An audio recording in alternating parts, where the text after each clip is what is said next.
Happy Football Monday. I guess we can say that. Wow. Where to begin? Where to begin? That was the football team over their skis. Eagles outcoached, outplayed, outschemed, everything. 31-15. It was a warm-up game for the Buccaneers as they move on to the next round of the playoffs. I mean, even the stats, you question where and what the coaching staff and the players were thinking. 23 first downs to 14 of the Eagles. Here's what I don't get. So Jalen Hurts threw more passes than Tom Brady? Are you fucking kidding? That's not your identity. What are you doing? Well, we're behind. That's still not your identity. Here, get this. The Bucs ran the ball 31 times. The Eagles 17. Oh, and by the way, in case you're wondering if the Eagles were having success running the ball, 5-6 a clip versus the Bucs 3-4. 3 turnovers in the game. Where to begin? How do you get in a game with Tom Brady when you know you're the dominant running attack? They loaded the box on you. So what? So what? So did every other team. 43 passing attempts for the Eagles get you killed. And they were killed. 17 rushing attempts. Let's start out with the coaching. Troy Aikman was right. 90% of that football game, Jalen Hurts had no idea where to throw the ball. He was clueless. You know, it's funny. I was talking to my wife. We were watching the game. And I said, what's the one glaring thing you see with Tom Brady and his pre-snap preparation? Brady knows exactly where the single coverage is all the time. He knows where the single coverage is. Aikman was pointing it out from the booth about 200 feet in the air. And Jalen couldn't see that. Son, if you want to play quarterback in the NFL, you got to spot the single coverage wide out. That's basic football. Brady doesn't throw into double teams and triple teams. He knows where the single coverage is.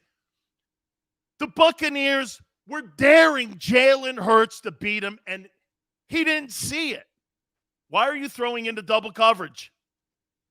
Why are you throwing into triple coverage? Holy cow, man.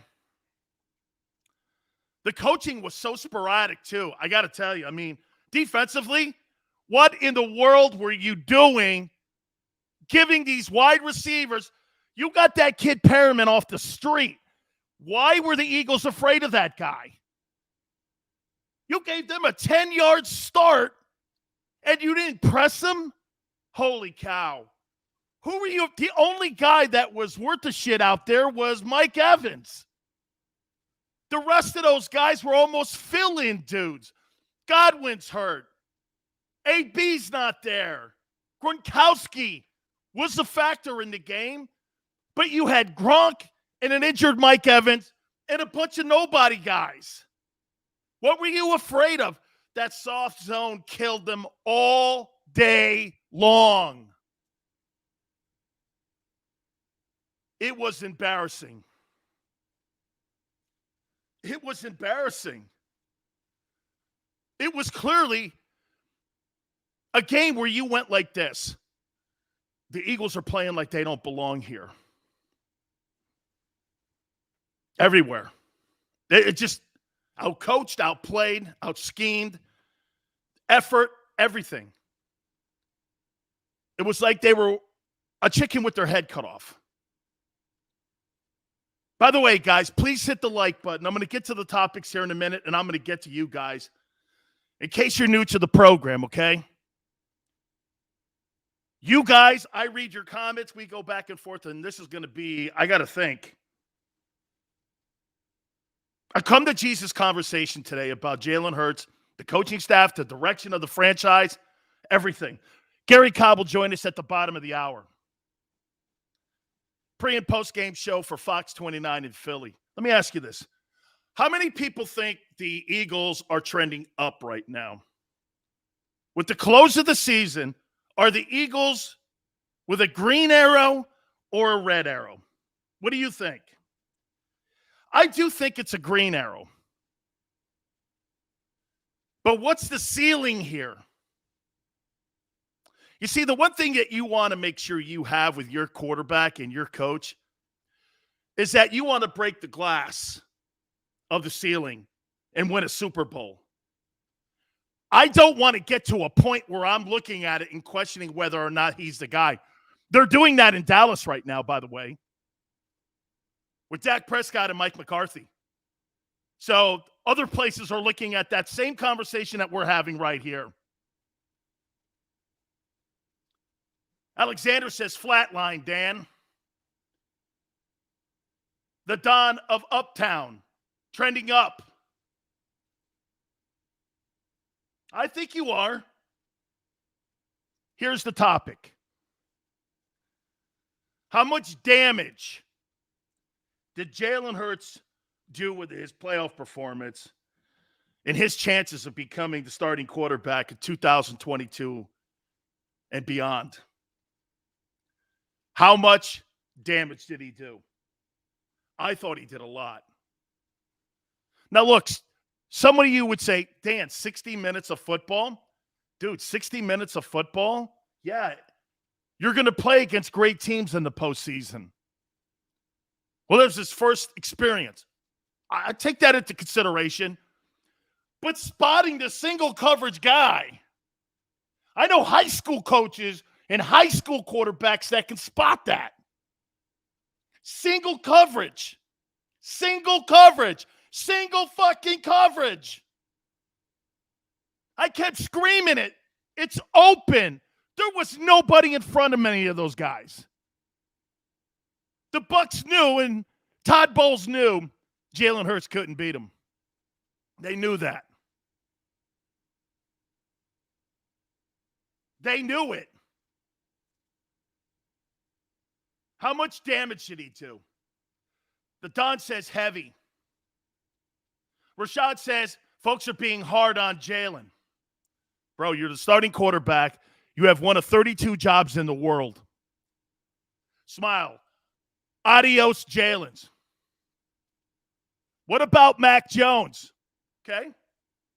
We'll get to Mac Jones.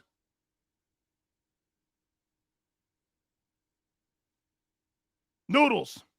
None, because there is no quarterback that is going to come here that is elite. Interesting you would say that. Bring in Russell Wilson.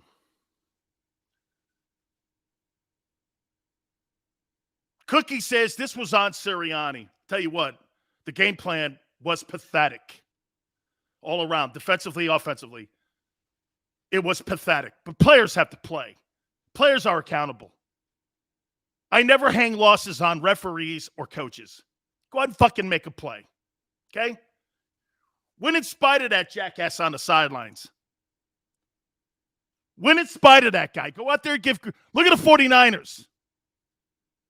That was a train wreck of a series of plays in that Dallas game when Garoppolo was going for the first down to end the game, and he didn't allow Trent Williams to set. That's on the quarterback. They had the right play. Everything set up. Garoppolo has a brain fart. They give the Cowboys a shot at the ball. Okay? That's on him. Right play, executed poorly. Akbar, I'll tell you what, even though all that being said, Jimmy Garoppolo's now 35-14 as a starting quarterback in the NFL. How you doing? Jimmy G, terrible pick. It was a terrible pick. He's 35-14 as a starting quarterback, though, and has an NFC championship ring. And he just went into Dallas and won. I don't know. I get it, but hey. Horrible pick, still won the ball game. Alexander, the entire thing was just it just looked like they didn't belong there. Okay? It just looked like they didn't belong there. How about this one? I just don't believe that Nick Sirianni trusted Jalen Hurts enough in that ball game to open up the playbook. How can you not spot single coverage? How? How can you not spot it? Troy Aikman was destroying Nick Sirianni and Jalen in a very nice way the entire broadcast. You've got to see that. Do you know what that would have did for the run game? You know what that would have did for the slot? You know what that would have did for the tight end position? Instead, he's trying to force the football into the tight end and triple and double coverage.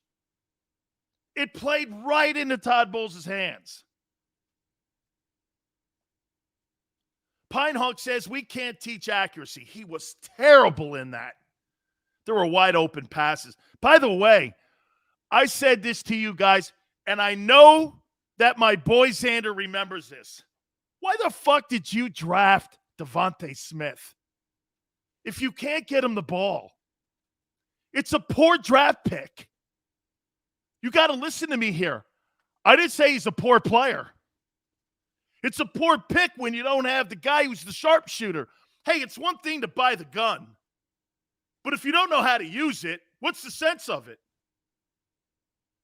What's the sense of buying a gun when you don't know how to use it? What's the sense of drafting the Heisman Trophy wideout who was the player of the year in the Southeastern Conference when you don't know how to use him? Or better yet, you can't get him the football. Alexander says, freaking Rager. I'll tell you what, that Jalen Rager kid, if he's on the Philadelphia Eagles in 2022, there should be a picket line circling the Eagle facility getting rid of Howie Roseman. He is awful. It's unbecoming of an NFL football player. He is terrible. Not bad, terrible. Okay? Just terrible. Man. Guys, and by the way, this ain't gloom and doom. This is basically what we saw yesterday. John says, Dan, the Eagles need a pass rush badly. Sign Michael Sam. Who? Oh, yeah, that's right. Michael Sam, him and Kaepernick hang out at the Nowhere Ranch. Man, oh, man. W2. I felt like turning that game off. I mean, after the first 15 minutes of that ball game, I was like, this is going to be the worst game of the weekend. That one in Kansas City. Well, the Bills-Patriots was right there too. Hurts is below the bar of quarterbacks that deserve investment. Sorry, Minshew should have been given an opportunity. Old Cole, Rager is the worst. 100 times worse than Aguilar. Hugh Sills, I'd like to rant, kick some ass with these fans and tell them how really it is. Dude, look, like I said, I think your franchise is trending up. But my God almighty, you've got to have more poise in your game plan.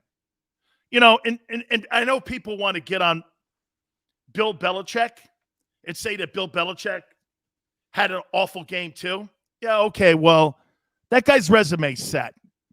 60 minutes of football is not going to dictate how we look at Bill Belichick. Well, he got killed by the Bills. Really, you're going to take 45 to 50 years of football of his resume, and you're going to castrate it over 30 minutes or 60 minutes of football? Give me a fucking break. Alexander, we're going to get to that quarterback question. I want to ask you, how much damage did Jalen do with his playoff performance? Here's something I want to ask you, though. Is Jalen built where he takes a performance like this the same way Lamar Jackson did? Guys, we have to look at this in fairness here. Is Jalen the type of player that will take a performance like this, use it as a positive to get better? What's Jalen Hurts' ceiling? Maybe that's the question we need to be asking one another here. What's his ceiling? Do you see this guy in a parade going down Broad Street? Yes or no? Cookie says yes, he's built for it. Alexander says Hurts doesn't seem to fit the scheme. Alexander, I don't know what the scheme is. And by the way, how glaring was it that the Eagle wide receivers can't block in the run game versus the Buccaneers? They are awful. Did you guys watch the 49ers and Samuel and those guys knocking guys out in the secondary of the Cowboys? Holy cow, man. I was like, that's football right there. That's football. The wide receivers on the Eagles, okay? They're not soft, but they ain't big dudes. 26 says Jalen Hurts' ceiling is top 25. Well, you could win a Super Bowl with that. Ernest says the sad thing is we can only judge Hurts from playing good teams. Well, they didn't really play any good teams this year. MJ says Hurts will never be the accurate quarterback we need. James says, Dan, people like Hurts because of how he conducts himself. And you're right. That's a big factor, James. I don't give a shit about that. Okay? As a team leader, I do. As a quarterback, nobody cares that Aaron Rodgers acts the way he does. Aaron Rodgers, if you're that good, nobody cares. He overlooked that shit. Hurts can't make basic reads or throws. Chris, it was so evident, man. Dudley says, Jalen has been losing his big game since college.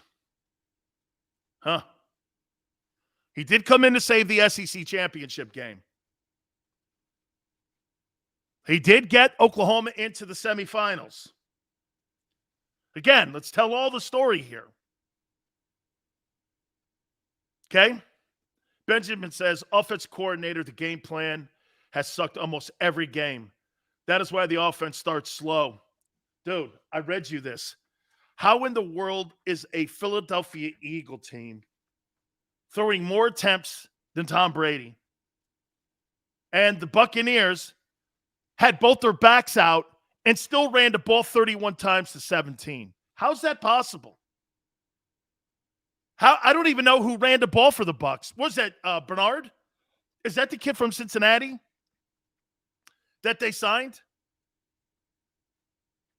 That kid Bernard, right? He played at Carolina, I think. Put him in the backfield like he didn't miss a beat. I thought he was Leonard Fournette. Holy cow, man. I kept shaking my head. 60 minutes of football, I shook my head like this. What in the freaking world are they doing?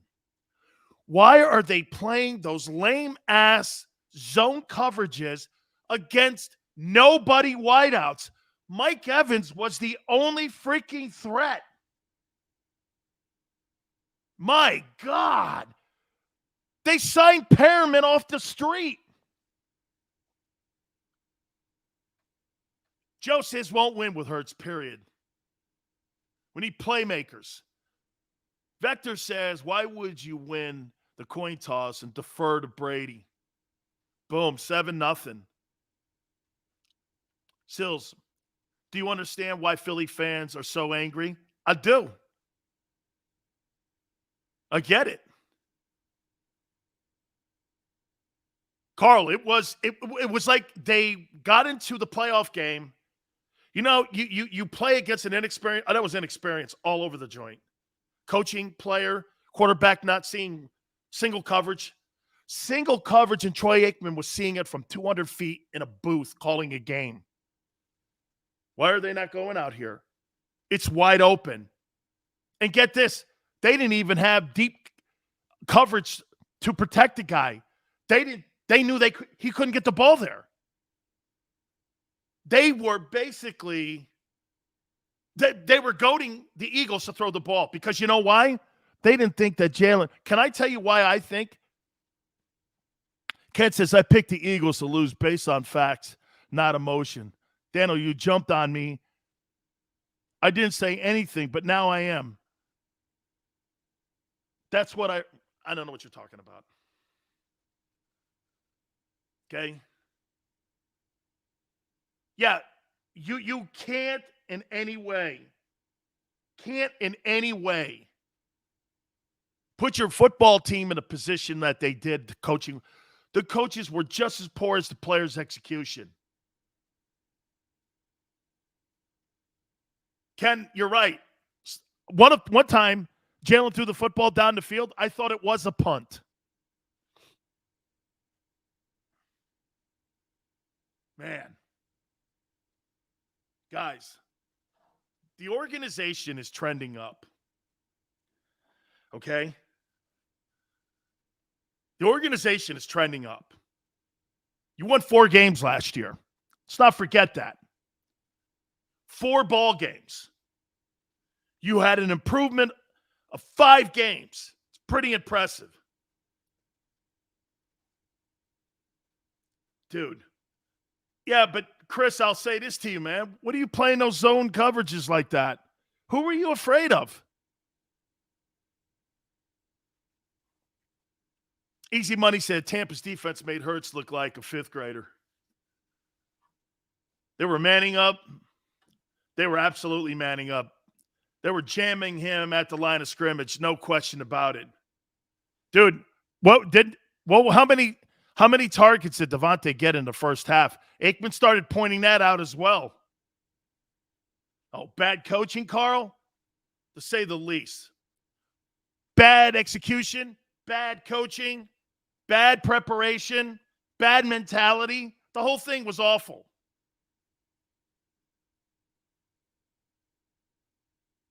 Awful, man. Now people are questioning. And by the way, I'll say this one more time to you here. I'm not a fortune teller. Every football player is gauged on his last 60 minutes of football. Nobody looks back at what you did 25 fucking years ago. This is about what you've done over the last 3 weeks, the last 3 years, the last 3 games, whatever it is. Whatever your benchmark is. Okay? Whatever that is.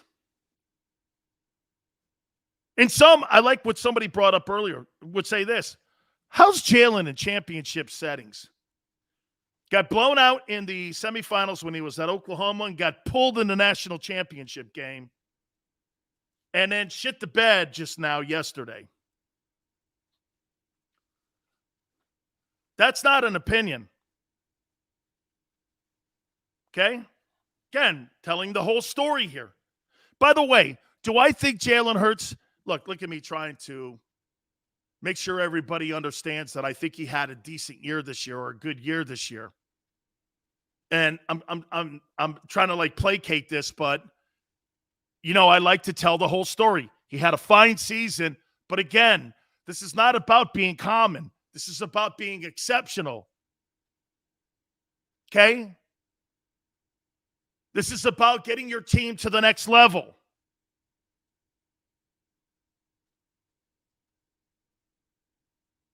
Big Chris says Quez was open deep. Couldn't get it to him. How do you think Howie Roseman in the front office and the owner now look at this moving forward? Do you think they'll look at Russell Wilson, who made some interesting comments, by the way, over the weekend? I'm going to expand on that. Garry Cobb from Fox 29. Guys, please hit the like button. We will ask Garry the damage that he thinks Jalen also did to his future here in Philadelphia.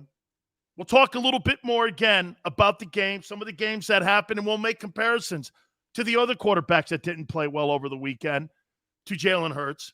Please, again, hit that like button. Guys, I know we'll get through this, and what we're going to do is come to situations where, guess what? We're not going to sit here and just bitch for 2 hours. We're going to try to get resolutions, what to do next, where to go, Who do we believe in? What has to change? I'm not one of these guys that sit around just crying all day long. I want to get the resolutions, how we get better. Sitting around bitching and crying, that's not how you get your football team better. Those are people that stick in the fucking mud and get nowhere. We're going to come up with answers. Hit the like button. Keep it here on the National Football Show. Go for the midnight dares. Go for the memories. Go for the view that goes on forever. Go for the bubbles in your bathtub and in your drink. Go to bed whenever you want. Or don't. Go for him. Go for her. Go for the win. Go to Ocean Casino Resort. Book your trip at theoceanac.com. At Stateside Vodka, every new customer gets the world's best rocks glass. Free. What's that? A rocks glass? You're telling me that bottle is cut in half? You could say that. Holy shit. And you're telling me I can get one of these glasses for free? That's right. One free rocks glass per customer with each first-time purchase of Stateside Vodka. So good, it just disappears.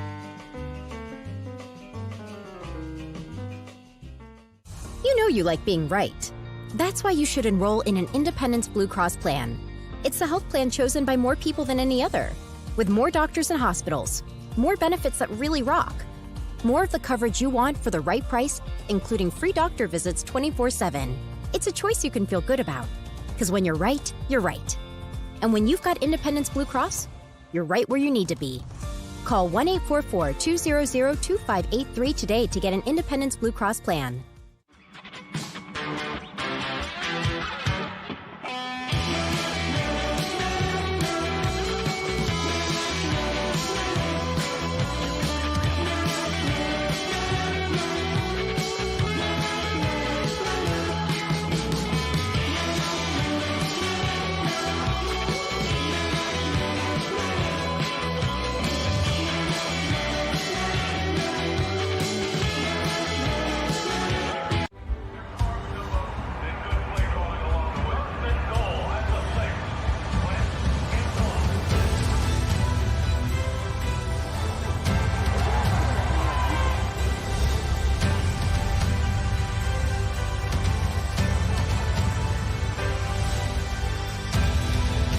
Field of life, First Trust Bank is there for you.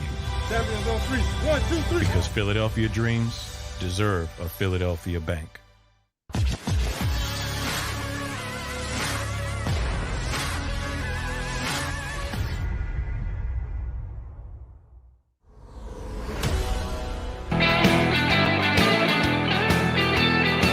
Welcome back, National Football Show. I text Troy Aikman too, and Troy, I'll tell you, man, he kept saying it to me. It was so spot on that all the Eagles had to do was find a single coverage, and they would have kept themselves in the ball game. They were running the ball at 5-6 a clip. They only ran the ball 17 times. The Bucs ran the ball 31 times. The Eagles threw more than the Buccaneers did with Tom Brady. Combine that with the turnovers. That's why you get killed 31-15. The coaching, the execution was just brutal. Let's bring in our dear friend, Garry Cobb from Fox 29 in Philadelphia. And I'll start it right out. Garry, who are you more disappointed in? The coaching and the preparation of what they were doing with those soft-ass zone coverages that you and I were barking about all year long? Or the fact that Jalen simply just could not find a single coverage wideout? I mean, he struggled reading that defense of Todd Bowles. Who were you more disappointed with? Well, clearly it's the coaches, you know what I mean? Because all they were doing was design, and really they really didn't make any adjustments. They didn't adjust to what the situation that they knew. They were playing a 3-zone. Come on, cover 3. You see the safety's playing 10 yards off the wide receiver. You know, and now you're playing against a guy like Brady. You know he would take that all day long. He's never impatient. And I just was hoping that they would go into this game and realize, take what they give you. You know, that's what you got to do. And then you're able to adjust to whatever they're doing, but you got to take what they give you. And they just really, it was a panic.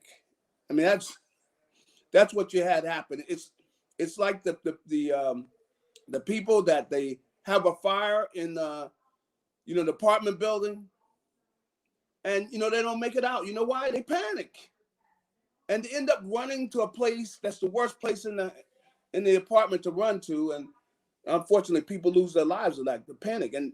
But if you're a veteran coach, come on, you don't panic. Let's see what they're doing. You talk to the people upstairs.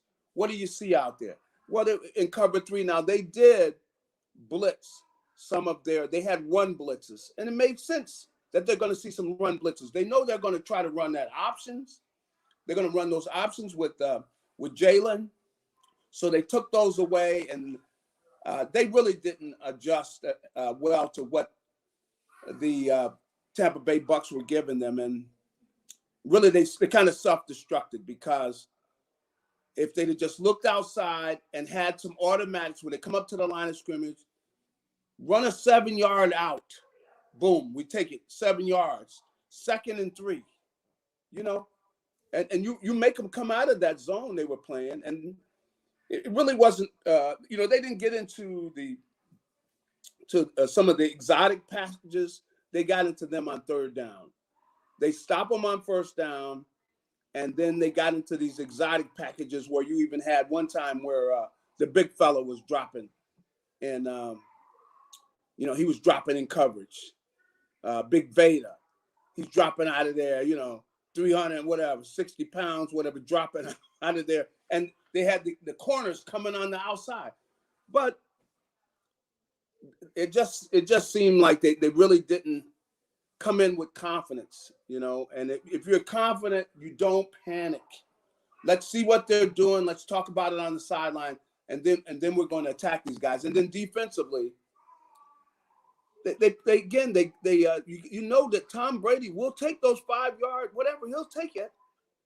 And that's what he did. They nickel and dime down the field. Next thing you know, you look up 17-0, then it's 24-0, then you look up it's 31-0.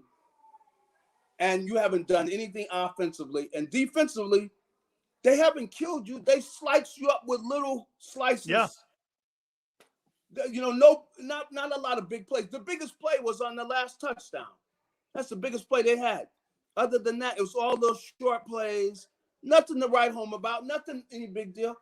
But you're giving this to them. You're not taking it away. You're not playing aggressively enough where – and with all of the receivers they had out. See, Gary, that's my issue, Gary. You had an injured Mike Evans. Yep. Godwin was out. Yep. Gronk is just really the last 2 weeks back into playing game-shaped football. You got Perriman off the street, and you're playing 10 yards back in your zone coverages, and I'm going like this against a guy who's not known for going vertical. He's a slot receiver. He throws to the tight end and backs. That's what he's made his Super Bowl living on. Yeah. And it's almost, Gary, it was almost like they were completely out. I'm so confused on what were you not watching for 20 years and how this guy wins games. Troy in the game, Troy saying, look, you could go ahead, take that out, take that. They're playing off your 10 yards. Take it. You come up to the line of scrimmage where they should have given Jalen the freedom to do that. And clearly, because they were panic on the sideline, Jalen, he was confused about what they were doing. It was really, death by 1,000 cuts. You know, that's what it was. It was, think about Tampa Bay. Did they do anything that was like, wow? No, they didn't do anything that was wow.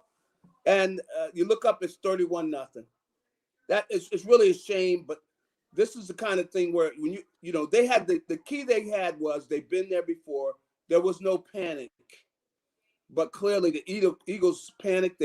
They weren't able to adjust to what they were seeing, and that's what really cost them the game. It's a shame because they had made some strides this year. Hurts the way he looked. You hate to have a situation like that, but this was a case where they were not able to adjust to what they had, and they could have adjusted and started nickel and diming the Bucks the way they were nickel and diming them. Take that 5-yard out. Take the little stop route to the back. You know, and nickel and dime all the way down the field. They did a good job with some of the run blitzes they put together to take away some of their those options. So it's either run inside or run off tackle, and do some of that, and take those little short routes. Garry, even Fournette and Jones were out. I know. Come on. No way. And come on. They didn't put together any lethal running attack. It wasn't a lethal running attack. It wasn't a lethal passing attack. It was nickel and dime, and they were able to do that.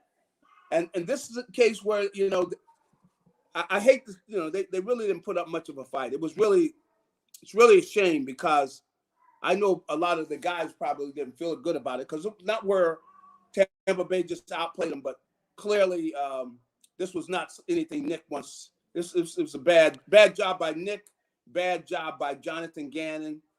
They didn't do a good job coaching.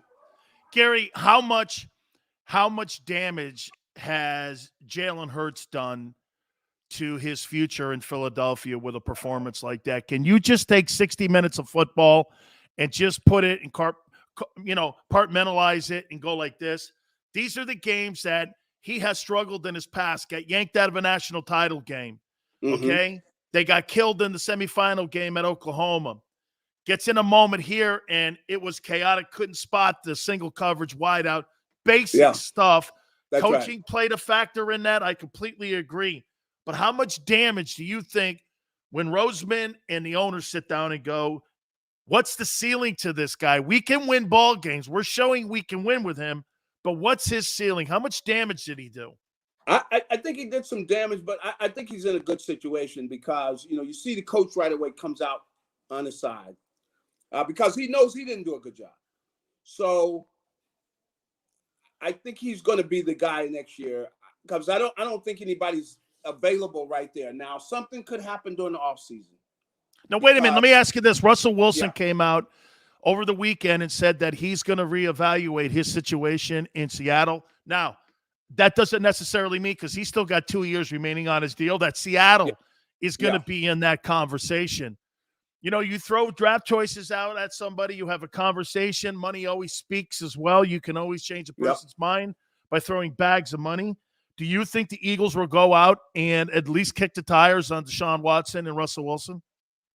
I think they'll look at probably more Deshaun Watson than Russell Wilson, because they got youth. They got a lot of youth. I don't know how many guys. What's going to happen with Jason Kelsey going forward? I don't know. So I think they would probably be more interested in the younger guy, because he's going to be around there a while and they can build around him. But I don't know about Russell Wilson. They'd be willing to do that. And then Russell Wilson also has a no trade clause, so he can decide where he wants to go. So that's probably unlikely that he. And then he and his wife, they want to go. From what I hear, it's either New York area, L.A. They want the bright lights stuff for her career and for his career. So, and who knows? He probably wants to do something in the media or something kind of in the spotlight after he finishes playing. So I think he wants to. So I don't think Russell Wilson, but I would say. How about Derek Carr? Derek Carr came out over the weekend, and after the game, he's basically said this: if you don't get Bisaccia in there as the head coach, he said that we'll all sit back and all evaluate everything. Here's a guy that's had 5 or 6 different head coaches and coordinators. Here's a guy that had a magical year this year with all the chaos in that organization. That's right. He's in the top 5 in passing, it seems, every year. Would that be somebody, or maybe even a Garoppolo? Even Jimmy Garoppolo. He's young enough where you would say, let's say, he'd say, well, we'll maybe have 6-7 years with him. We think we could win something with him. I think he's a guy that they would be interested in. Plus, he has shown that he's got quality. He's got those good leadership qualities, things they would look at. But I don't know that they're going to go but so far with these guys, because they are going to require some draft picks, Oh, yeah. So, but in knowing the Eagles brass, they're gonna talk about the quarterbacks, and with the way that Jalen played, and it's not so much just that game. It's just the fact that Jalen is going in the right direction. He's not there yet, but he's closing in on where they want to see him go. So I think they're going to give serious consideration to him being the guy. And if there's something out there that, they get some great deal, that could change things. But I would put my money that Jalen Hurts is going to be the quarterback next year. I would be confident of that. It's going to take something extraordinary to change it. Now, something extraordinary would be a marquee quarterback that's available that somehow you get for a first-round pick. Let's say a first-round pick and some money, and you're able to still do something with those 2 picks. But they know they need help in other areas. Like, they really need to get another pass rusher. They need to do that. Linebackers. They need to get a marquee linebacker. They need a guy that can really run, that's in there all the time, that's a playmaker. They need one of those kind of linebackers, because really to play in the NFL now, you need one of those guys who's just a special guy who can run with wide receivers almost, and he's a tackle machine. He's a playmaker. They need one of those guys on the defense. Let me ask you this. Give me a letter grade for Nick Sirianni and his coaching this year, and put the playoff game into it. How well do you think he prepared this football team? How well do you think he grew as a coach this year? Give me your thoughts again on what you thought with Nick Sirianni. Do the whole year. Okay. And now, I think he came into that game with a solid B, maybe even a B plus. Yeah. Because I thought he had a good year, because the way the season started, and I'm being good to him, because they beat a lot of bad teams, to be honest. They did. They took advantage. But that's what do you have to do? You got to beat the guys on your schedule. They beat a lot of bad teams down the stretch. When they got against good teams for the whole year, they lost to the good teams. Good quarterbacks they lost to. Bad quarterbacks they beat. Okay, so I'll give him credit for that. But I'd have to say I'd probably give him a B, because they were overmatched against Tampa Bay. I didn't think they were going to win the game, but I expect them to make it competitive. That's what disappointed me. But I think he's got Jalen going in the right direction. I think he has a team going in the right direction. They like to play for him. They believe in him. So for that reason, I'll give him a B. 2 last questions for you, Garry. Going forward here, do you think the organization is trending with a green arrow up, or do you think it's trending with a red arrow down? I think they're trending in the right direction. They really, when you think about it, should a team that's only beating bad teams and it's just 9-8, should they be in the playoffs? Some people would say no, but they made it in. So they got in against somebody that was above their head, and they got thrashed. I don't think it's amazing that happened, but I think that the big thing I think they're going to do is get back on the train and keep going in the right direction, and I think they're going to do that. So I feel good about this team. When I look at the whole situation now, they got to do something with those draft picks. I tell you this, it's very important. 3 first-round picks, they need help defensively. They need help. They need a pass rusher outside. They need that linebacker, and who knows, they might still get a quarterback. So they need to do a good job in that draft. Garry, I'm going to leave you with something that I posted on my Twitter page, and it's an NFL question here. It's about black coaches in the NFL. Yeah. I'm sick and tired of hearing people say we need more black GMs and black owners. You know what? It shouldn't take a black man to hire a black man. Yeah. That's a culture issue, isn't it, Garry, in the NFL? Right. Because don't tell me I have to hire a black guy to hire a black coach. A guy who's a football person should hire the best guy, no matter what his skin color is. That's man. Right. You're right. And so when I hear that, it drives me crazy, because you and me, I don't want a white coach. I want the best coach. That's I right. don't want a black coach. I want the best coach. We just got through talking about coaching and putting me in the right position. This is a culture issue, isn't it, in the NFL? Yeah, it most definitely is. And I think they're probably, and I know I've talked and then they've talked about doing some things to where they take advantage of it. I mean, because really, when I thought about it, if I had to do it again, I probably would have coached, because I enjoy all the aspects of the game. I like working with young men. I like all of that. But it was so iffy when I came out. And I don't have time to be just going through the motions. So, I really can't say that I really looked into it closely. But I see more guys are. And there are a lot of guys that are getting in line. For instance, yesterday, D'Amico Ryans, for instance. Yeah. He's a guy should be headed to be a head coach because he got great people skills. He's he's great when it comes to X's and O's. He's the guy in line. But you need players to get in line. It's not where somebody's just going to give you the job just because you're African American. No, you got to earn the job. See. So I think there are a lot of guys that are getting in line. And I think it's just a matter of time. You're going to see a lot of guys start getting jobs because there are a lot of guys that are in line that are marquee guys. My man down in Tampa Bay is coaching Brady right now, the quarterback. Yeah, Byron Leftwich. That's Byron Leftwich. A lot of these guys are in line. It's just a matter of them going and getting the job, and they get a shot. And that's all they could guarantee. Give you is a shot. If you're a good coach, you've been a good a coordinator, you go in, you interview well, you get a shot at the job. But of course, it's all about winning. It's all about production. It's all about winning. But I do think there are going to be a lot of guys that are going to get jobs because I know quite a few that are in line, and it's just a matter of time. Fantastic. We need it in the game. One black coach in the NFL is unworthy of the league, and especially when you have 75% of the league African-American. Gary, thank you so much as always, brother. Talk to you soon. Thank you, my friend. That is our friend Garry Cobb. And boy, did he have a lot to say. And I tell you guys this all the time. And, whatever you want to read about me, whatever you want to think about me, that just bugs me when I hear these so-called football experts saying, we need more black owners. We need more. Not that you don't. Jesus, man. It's like, really? Don't talk to me about the obvious. We know this. Oh, we need more black. It shouldn't take a black dude to hire a black guy.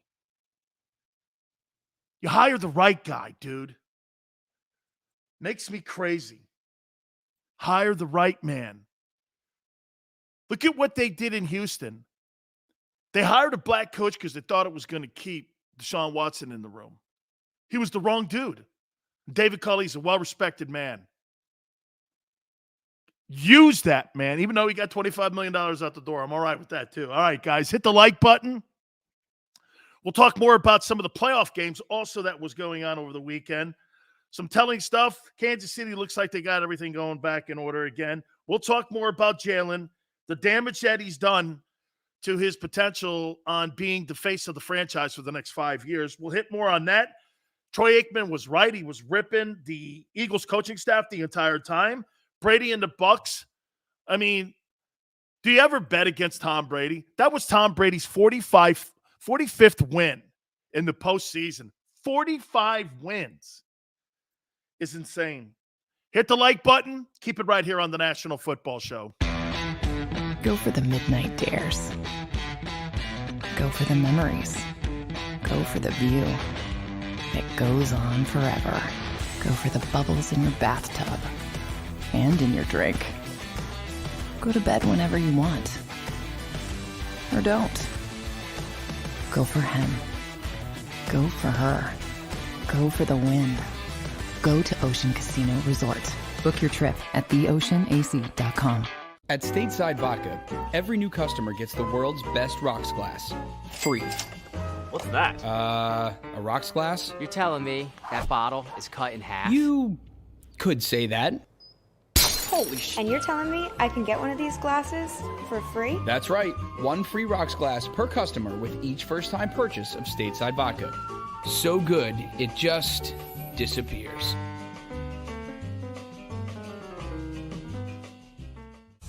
you like being right. That's why you should enroll in an Independence Blue Cross plan.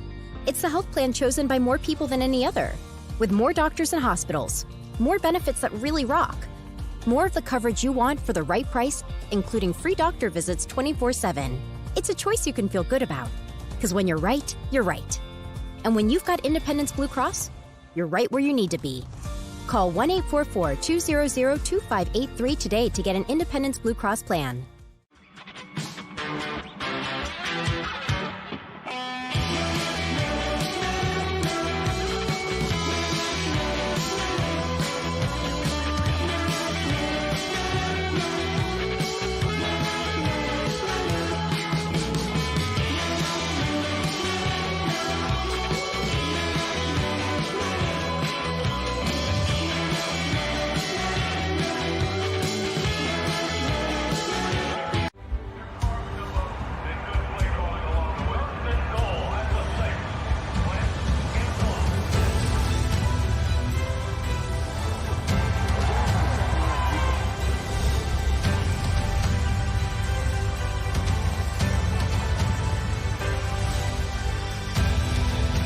Field of life, First Trust Bank is there for you. Champions on 3. 1, 2, 3. Because Philadelphia dreams deserve a Philadelphia bank.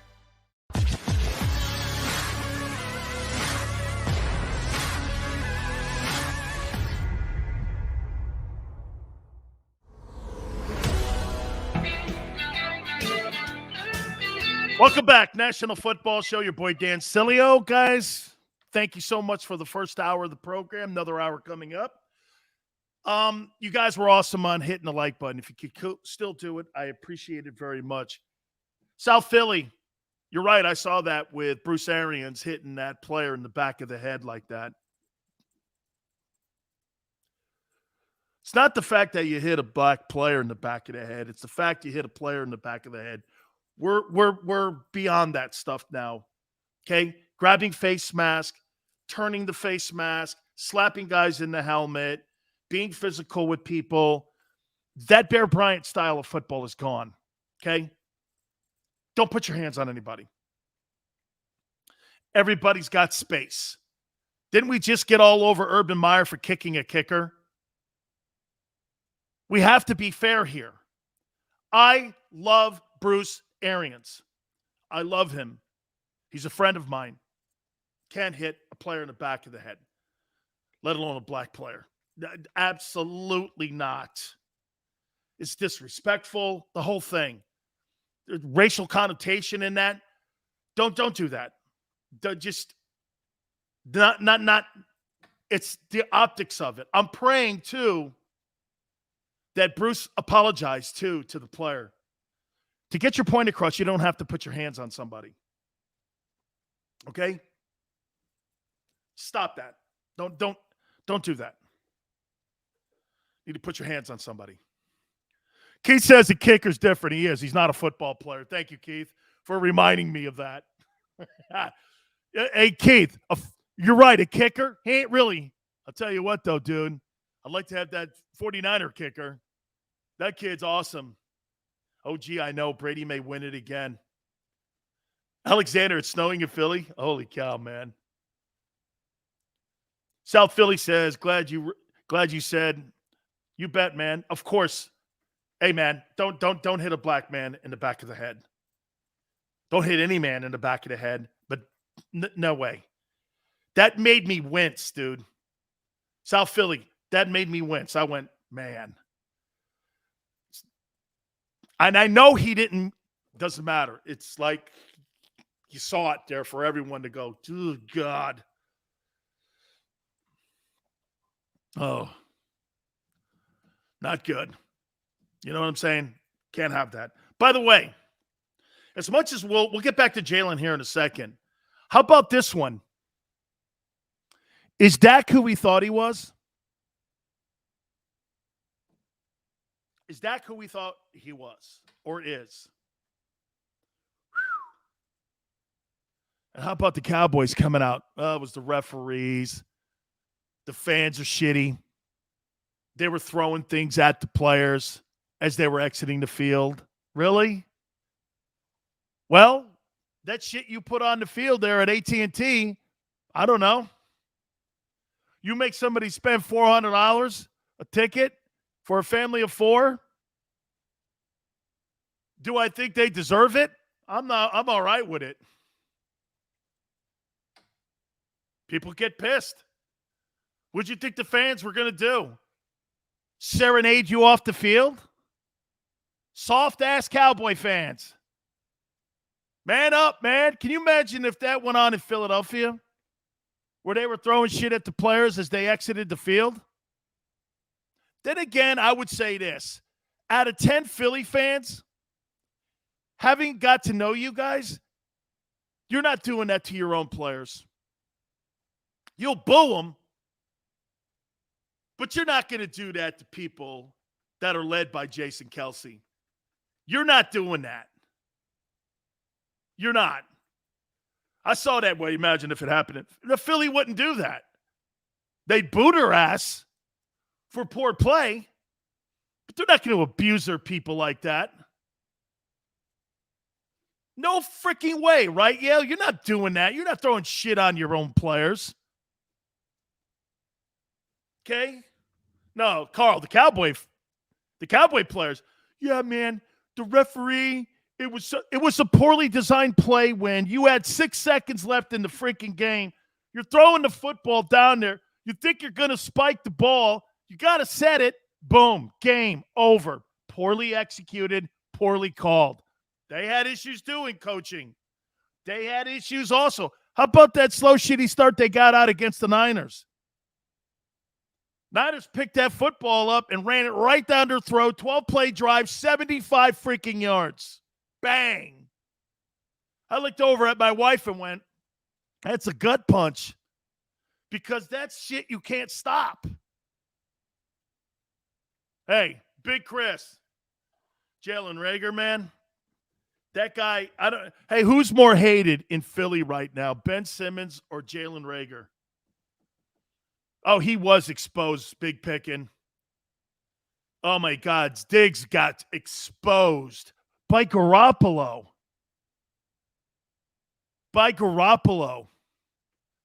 Jimmy Garoppolo exposed that dude. South Philly T goes both. Pinehawk, Reagor.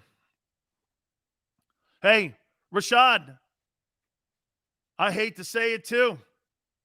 Kelce got beat. He got beat a few times. I saw it too. Got knocked back off the ball, had a couple big-time penalties in there. That wasn't one of his better efforts. Kevin says if that happened with Philly, the sportscasters would be trashing the fans, but not Dallas fans.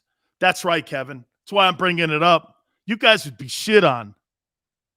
Okay? It would be a mess. Typical Philly fans. They hate everybody. They boo Santa. All that stupid stereotype stuff. You guys are the poor fans. You had a jail in your place. You had this and that. Yeah, all the stuff that the national media, because you know why the Cowboys are there.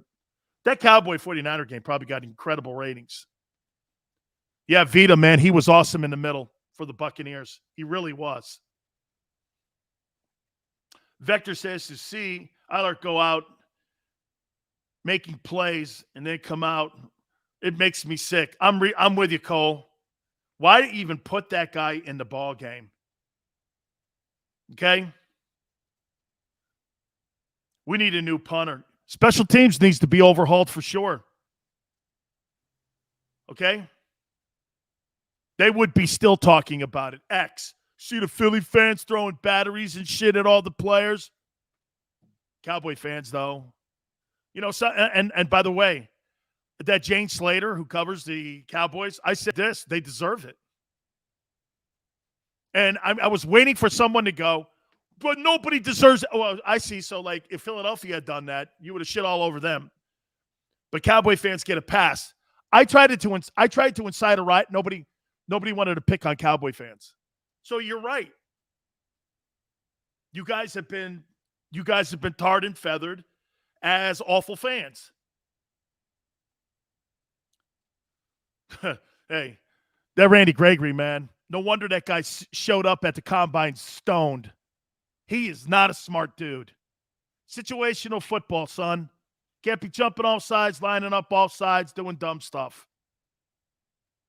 They told the kid when he was coming out of Nebraska, kid, do me a favor. Don't show up to the combine stoned. He did anyway. Why do you think he fell in the draft? The guy was a top 5 pick. You know, I would never have drafted him. Not because he smoked weed. I'm okay with that. But not in that moment. You've got to have some restraint and you've got to have some character. Well, I can't do it here because I'm going to a combine. I could smoke after the combines. Judgment. Dallas was so predictable. Dallas was so predictable. And Mike McCarthy, I'm going to hit on him. I'll tell you, Mike McCarthy and Nick Sirianni did not have a good weekend. I want to hit on that. Please hit the like button. Okay? Hour 2 coming up. Keep it right here on the National Football Show. Go for the midnight dares. Go for the memories. Go for the view that goes on forever. Go for the bubbles in your bathtub and in your drink. Go to bed whenever you want. Or don't. Go for him. Go for her. Go for the win. Go to Ocean Casino Resort. Book your trip at theoceanac.com. At Stateside Vodka, every new customer gets the world's best rocks glass. Free. What's that? A rocks glass? You're telling me that bottle is cut in half? You could say that. Holy shit. And you're telling me I can get one of these glasses for free? That's right. 1 free rocks glass per customer with each first-time purchase of Stateside Vodka. So good, it just disappears.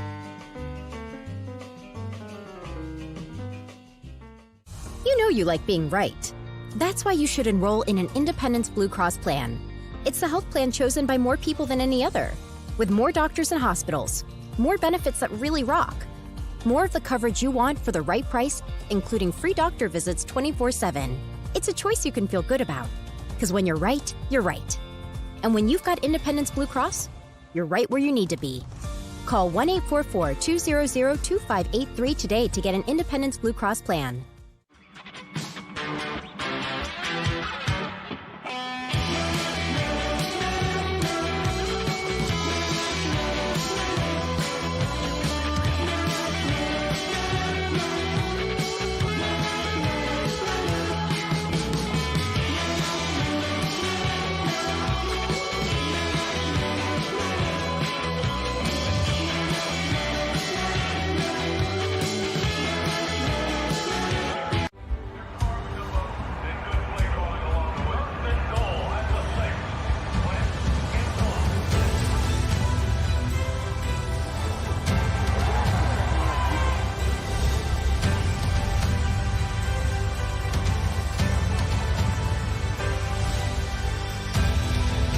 Field of life, First Trust Bank is there for you. Champions on 3. 1, 2, 3. Because Philadelphia dreams deserve a Philadelphia bank.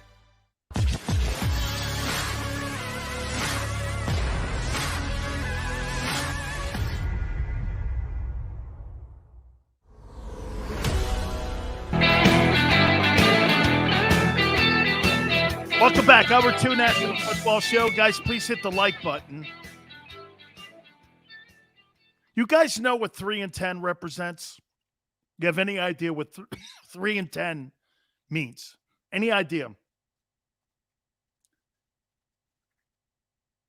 Since 1998, that's the Dallas Cowboys postseason record. You heard me right. The Cowboys postseason record since 1998 is 3 and 10. 3 and 10. Why such a horrible number? I think it just goes into the fact that it accentuates the greatness of Jimmy Johnson when Jimmy built that dynasty for Jerry Jones. They've never been able to get out of their own way. Where it is now, Ezekiel Elliott will be cut in the offseason unless he takes a drastic reduction in pay. And as I told you, this is a chance for the Eagles to build themselves a small dynasty here where they could rule the NFC East for the next 5 to 7 years. I mean, you have draft equity here. 3 first-round draft choices. 11 picks. That will go with compensation picks up. You'll probably have as many as 15 picks by the time you get to the April draft. Okay? So you're in a position right now where you know history is on your side if you do it right. The freaking Cowboys are 3-10 since 1998, and you have potentially as many as 15 picks with 3 in the first round and cap space out the ass. This is the most important offseason in Philadelphia Eagle history. History. You've got to decide on your quarterback, and you have the draft equity, and you have money in free agency. It doesn't get any better in your lifetime than 2022. This offseason, by the way, I would say this to you too. Let's take one silver lining from this game. Okay? A lot of experience was learned in that debacle. Coaching, player, quarterback, assistants. When you're in over your head like it looked like they were all in over their head. You know one of those dunk tanks you see at a stupid radio like remote? And you try dunking the host and he's a dumbass. By the way, I've done that. Sit in them dunk tanks. It was like Brady was throwing the ball at the thing that knocks the guy into the dunk tank.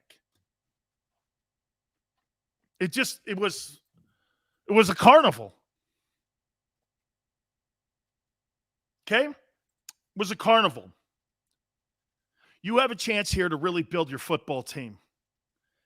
Look, I'll tell you what, the shitty quarterbacks that are coming out of the college level this year, I have no interest in any one of those guys. So here's how my philosophy is going to be. And by the way, once we're now in the offseason, I'm not deviating off this at all. Okay? There's no games to be played. Now it's philosophy. Here's what I'm doing. I got a piece of paper for this, so I'm going to write it down and remind all of you of it that I don't change on this one. Unless Russell Wilson, Deshaun Watson, Derek Carr, maybe Jimmy Garoppolo. Guys, you can't get around, and you will not get around the fact that Jimmy G is 35-15 as a starting quarterback, and he has an NFC championship to boot with it. He's got an over 700 win percentage. You're not going to tell me he's not a good quarterback. You can't. The numbers don't say that. You may not think he's the shiny lure you want, like a Russell Wilson or Deshaun, but end of the day, okay, end of the day here, yeah, like Xander just said, and he went into AT&T and knocked the Cowboys out. Okay? This guy's got quite a resume. He's won over 70% of his football games. You may go like this. Well, I just don't like it. Why? Well, because he's not Aaron Rodgers or Russell Wilson. I'll tell you this. You want to know something? Jimmy Garoppolo's been more to a recent Super Bowl than what Aaron Rodgers has been. And if it wasn't for an overthrow in the game, I think they beat the Chiefs. Jeremiah, that's the only reservation I have about him is injuries. I think he played 15 ball games this year, though, if I'm not mistaken. By the way, if you're the 49ers and John Lynch, are you really going to move off of that guy?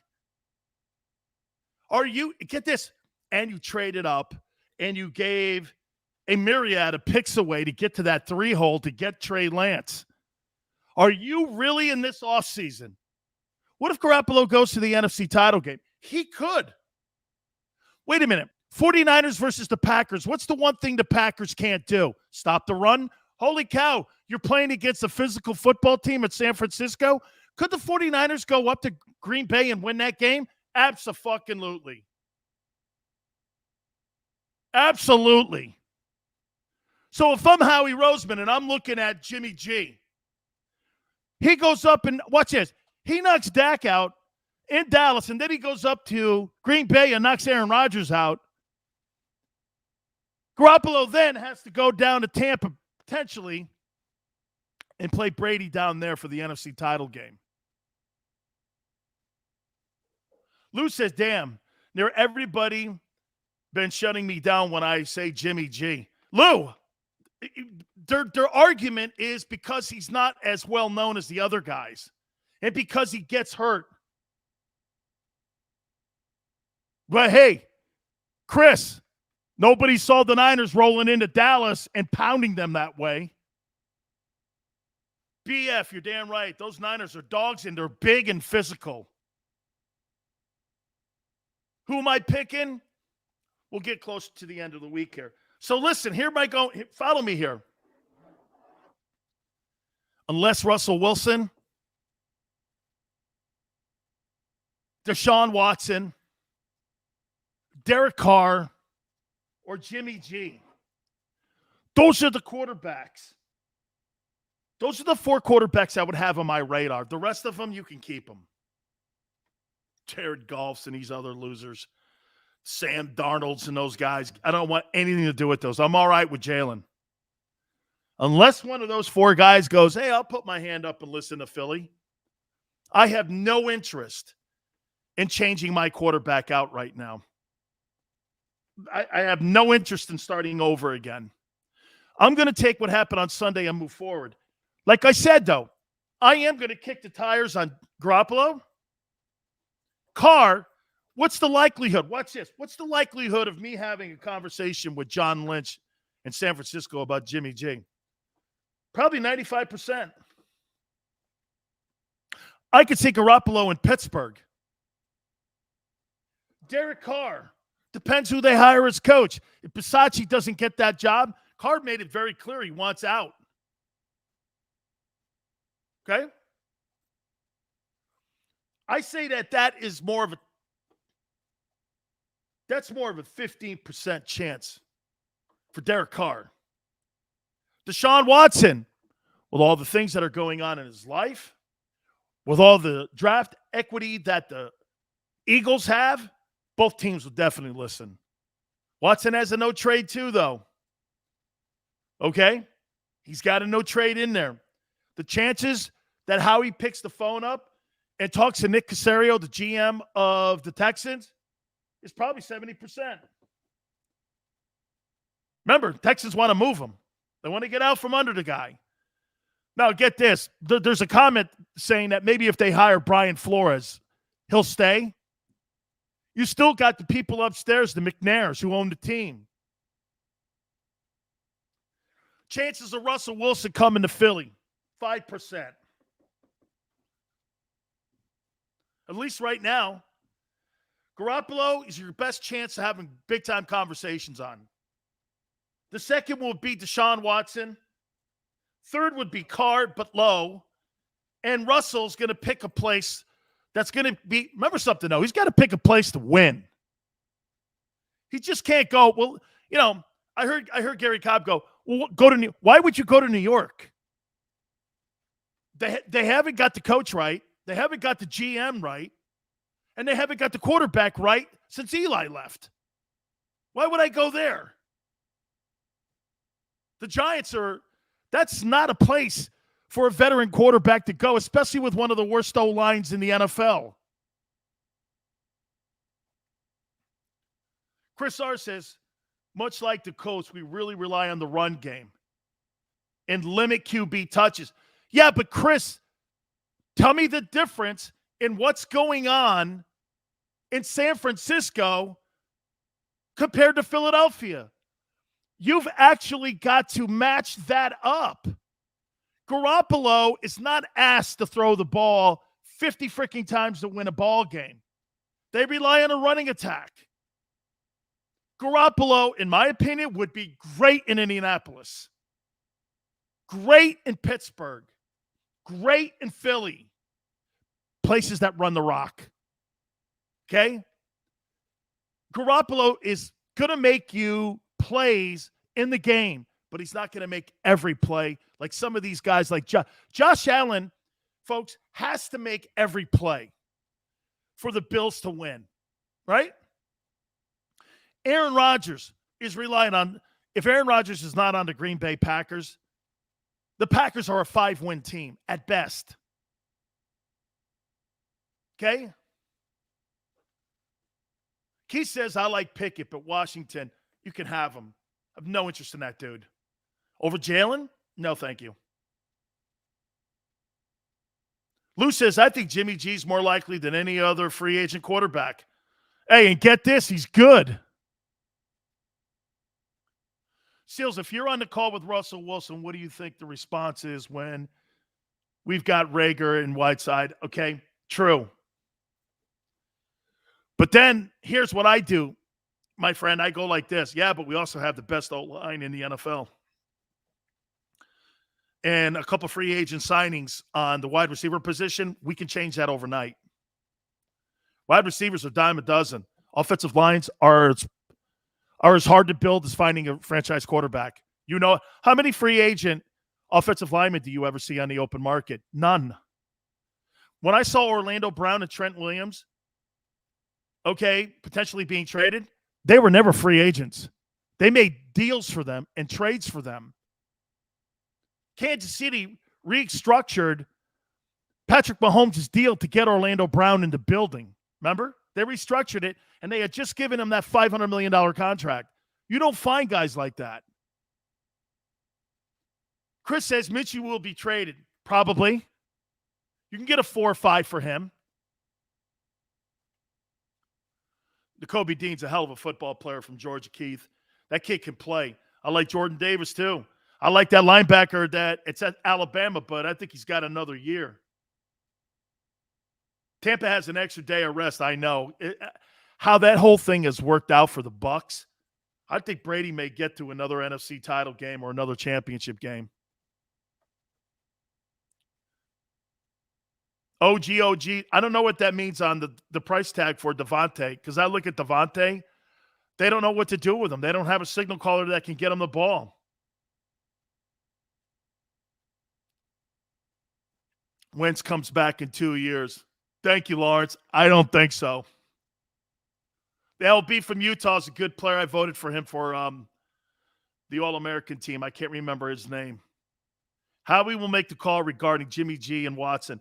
See, guys, I think we've narrowed it down. Do we agree? Because, look, I'm telling you about how I'm looking at this. Do we agree? Let's do common sense. Let's take Russell Wilson and Aaron Rodgers out of the conversation, please. Let's not talk like idiots in other markets, okay? That's the shit people talk like in Chicago and New Orleans and some of these other places that there's no chance you're getting them. Why waste your breath? You're not getting Aaron Rodgers, okay? And you're not getting Russell Wilson. Just take that out, okay?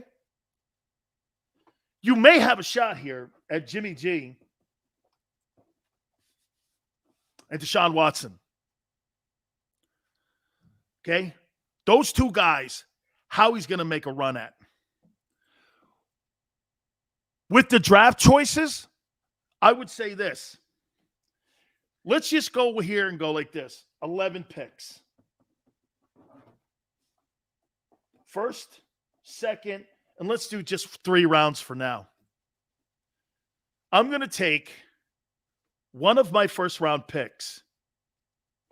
I'm going to trade out, split it up, and get 2 first-round picks. The latter round in the first, down in the low 20s or high 20s, and 1 for next year. 2 picks. Howie doesn't like a linebacker. Let's get an edge rusher. Let's get the kid Thibodeau from Oregon. You could parlay that up and go like this to a team that's got a pick in front of you. Let's take that pick that you just parlayed for next year and tell the team this year, listen, you'll get a first next year, and our first here at 26, we want to move up to 4 to get Thibodeau. You can move around like that using the 3 first-round draft choices and cutting these first-round picks up into multiple picks and multiple opportunities to move up and down in the draft.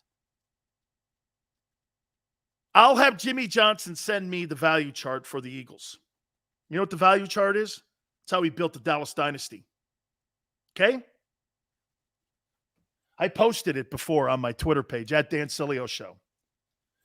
Jimmy had a value chart that he created. He didn't give a shit what the name was. He didn't care what the name on the back of the jersey was. He went value. Who's here in the second round with the best value? Jimmy would draft him, or he would trade down to another team that wanted him and parlay that into more picks. Do you know in a 5-year period, Jimmy Johnson traded 58 times for players? Linebacker, edge rusher. May have to use one this year, low, to change positions, and you get the other one next year that you're hoping is a low pick as well. So you can move up to 4 or 5 to get your guy you want. Use your other first round that you have to take a linebacker. So you've taken a linebacker and an edge rusher, and you've created another opportunity for you to have another first-round pick next year. So you'll have 2 picks next year, 2 quality players, potentially between 4 and 15. To me, that sounds like a deal, guys.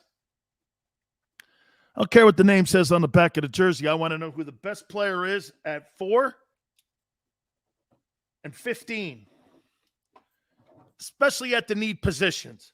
LB and edge rusher. Got to get pressure on the quarterback. Second round, I'm going to do everything I can to improve the number one area I need to now. I don't want any more wormy wideouts. No more of those wormy dudes. I want a possession wideout. I want a guy like Samuel with the 49ers. I want that kid. That's the kid I want. I want that guy to be on the other side of Devonte Smith. I want that. I'm going to take my other picks in the second, and I'm going to increase and improve my offensive line. Have to keep retooling that line, creating depth. D-line and O-line. That's where I'm going here. Third round, I'm getting a freaking safety. Jesus criminy. Eagles safeties suck out loud.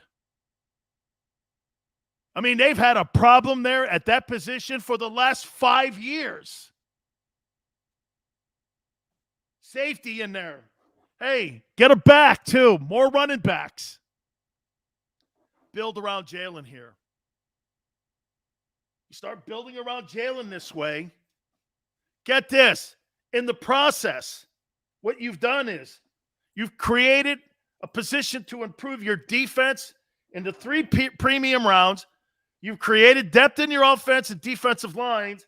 And if you're not happy with Jalen, you move off him after 2023 and you look what's in the draft, or you look at free agency and go, look at what we've built here. And we still have draft assets that we've traded. And because we have a young team, our cap's not through the roof like the Cowboys. The Cowboys are in purgatory right now. People have to be cut. The Eagles are not in any peril with that. I don't want Goodwin Lawrence. I want somebody like Julio Jones that knocks fuckers out, or A.J. Brown. If you're going to be a run attack team, your quarterback struggles with accuracy as it is. Well, can he improve that? Lamar Jackson did. And most likely he will improve on that. Okay? You're going to build the team in the hopes. By the way, you're not going to worry about a really tough schedule next year because You were a wild card team. The Cowboys are going to have a tougher schedule because they're the division winner. The Cowboys will have a tougher schedule than you next year. That's also going to be an asset for you. Carl, hey, you know what, Carl? I learned it from my coach. My coach showed me. Mike Williams, Joshua, Mike Williams I'm good with, but he had a microfracture when he came out of Clemson. And I want to know how that is today. You know, when Tom Telesco went and signed him, if you remember right, he missed a lot of his rookie season because he had a microfracture and he had a microfracture surgery. I just want to know what his health is. Okay? Hey, but Lawrence, again, you know, and know this, the Chargers are not a team that's going to go out and spend a shitload of money on people. Okay? Smile says the Washington football team will have a better quarterback next year. Really? Where? Who? Could Garoppolo land there? If Jimmy Garoppolo landed in Washington, that would worry me if I was the Eagles. That would worry me because Washington's not that far behind you. You know, they get Chase Young back. They got a good defense. The line's not bad. They can run the ball. That would bug me. If Garoppolo lands in Washington, boy, they improved that position overnight. And they struggle at that position. But yet, guess what? Ron Rivera is such a good coach. They still win ball games.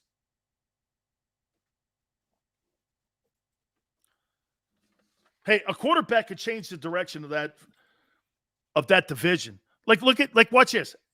Hey, and know this. I got to tell you guys this. Okay? You know, we're all sitting here and we're not very happy with the production of Jalen Hurts or Nick Sirianni, right? From Sunday.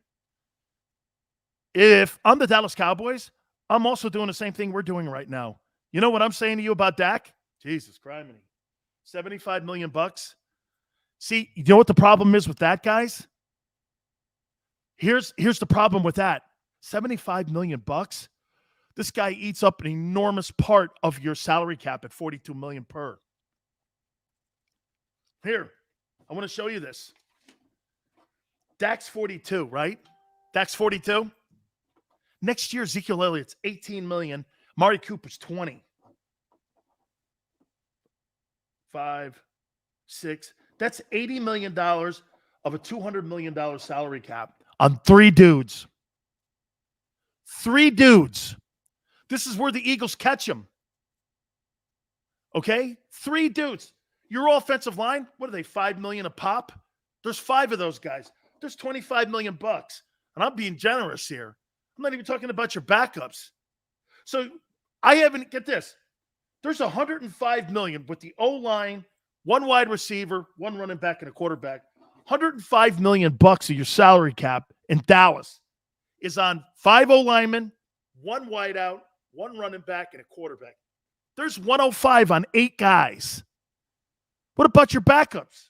Got to spend another 15 on your backups at least. Maybe 10. Let's be fair. 10.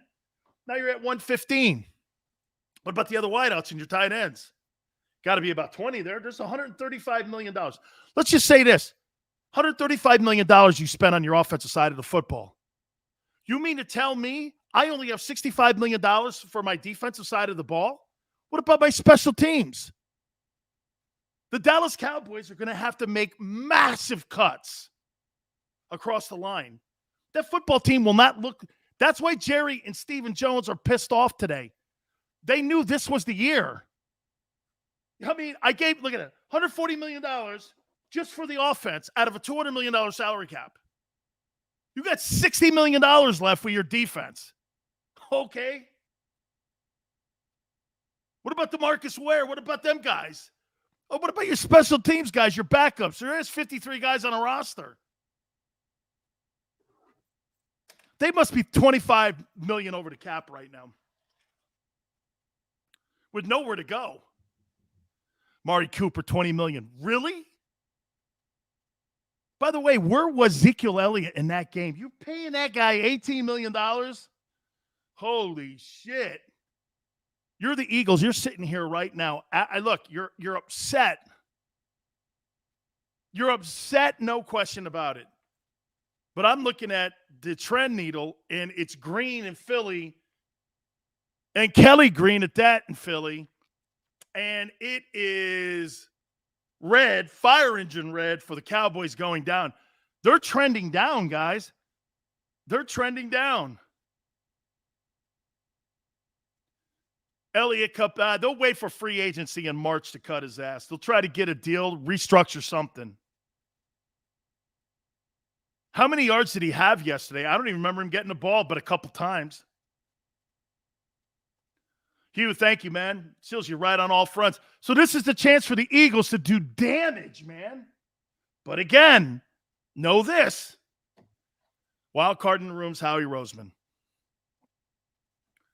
Wild card in the room is Roseman. Okay? Hey, and know this about the Cowboys, guys. Eagle guys, follow me here. Don't worry about Dallas. Don't worry about them. Since 1998, they're 3-10 in the postseason. Until they change that trend, nothing will change. As long as the Joneses own the team, why would this change? It's not. There's no Jimmy Johnson coming out of that locker room. Okay? Andrew says 31 yards for a guy you're paying $18 million for. Okay. Think of that. Man. Hey, dude, you got to come in to the office and you got to have a come to Jesus conversation with a bunch of guys on your team. I love you, dude, but I got to cut you. Okay? The kid Parsons, you're lucky he's on a rookie deal. You're lucky. He's the most valuable player on your team, including the quarterback you just gave $75 million to. You're lucky he's on a rookie deal. They struck gold with that. Dan, look at Hurts's and Dak's stats from yesterday, please. I did, Muhammad. I did.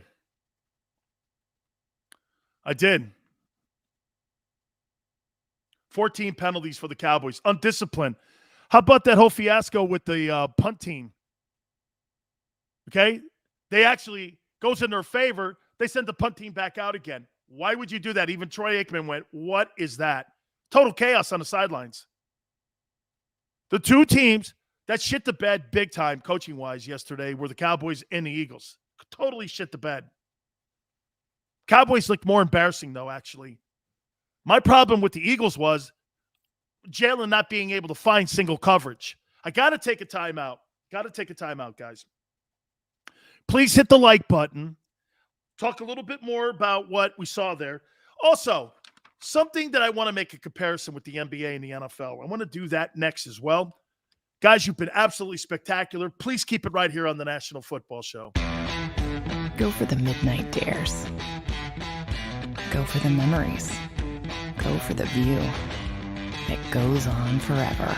Go for the bubbles in your bathtub and in your drink. Go to bed whenever you want. Or don't. Go for him. Go for her. Go for the win. Go to Ocean Casino Resort. Book your trip at theoceanac.com. At Stateside Vodka, every new customer gets the world's best rocks glass. Free.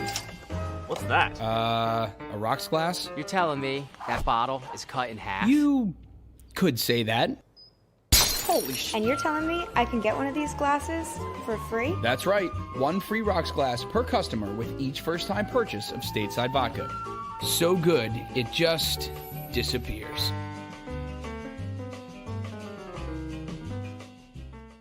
You know you like being right. That's why you should enroll in an Independence Blue Cross plan.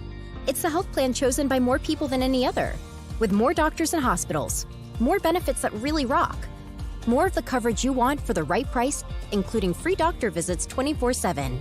It's a choice you can feel good about, because when you're right, you're right. And when you've got Independence Blue Cross, you're right where you need to be. Call 1-844-200-2583 today to get an Independence Blue Cross plan.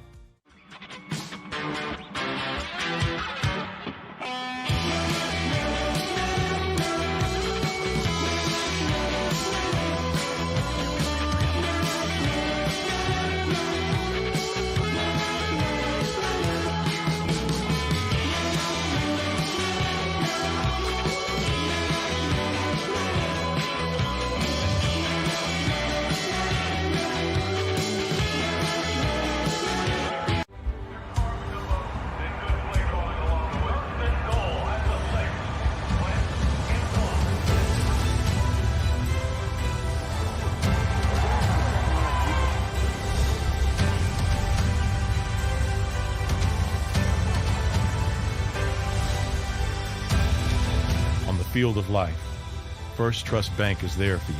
Champions on three. 1, 2, 3. Because Philadelphia dreams deserve a Philadelphia bank.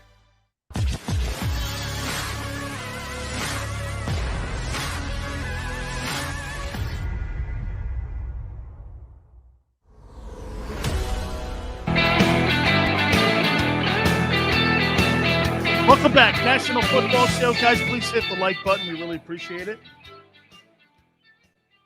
Glaring difference between the NBA and the NFL is on display every single weekend.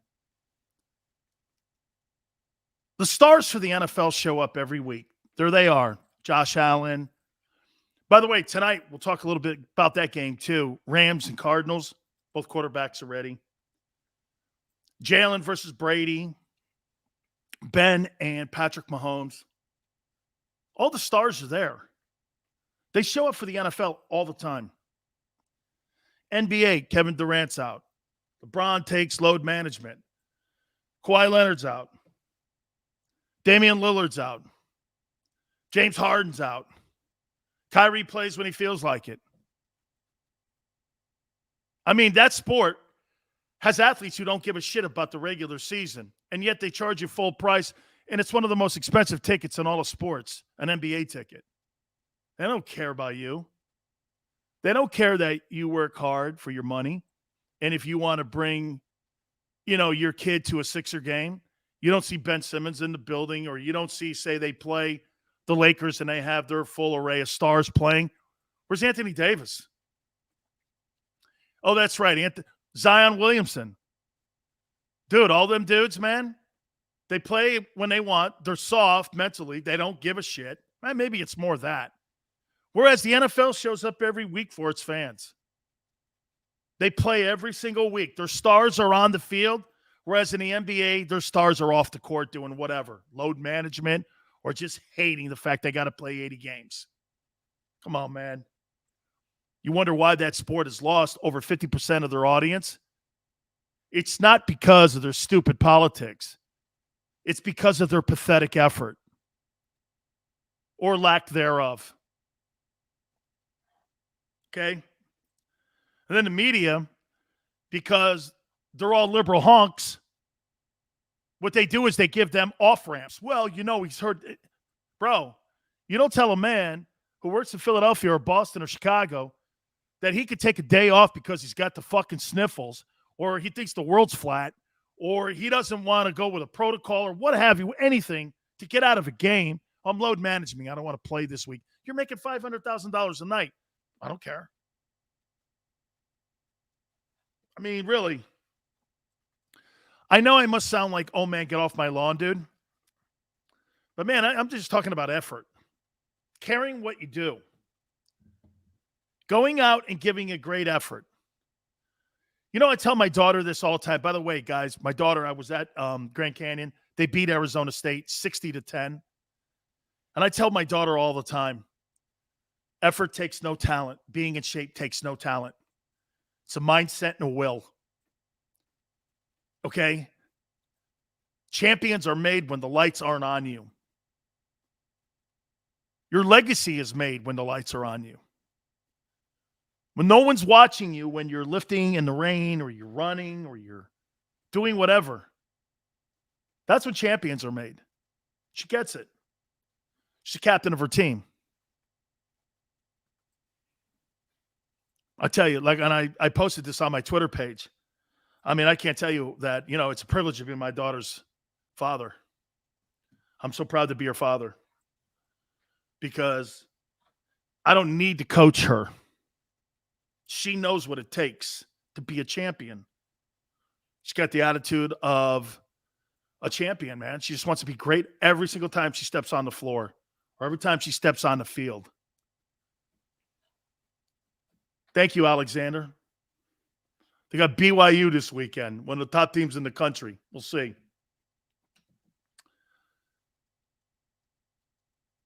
I went to the Eagles game, David said. I was embarrassed of how they performed.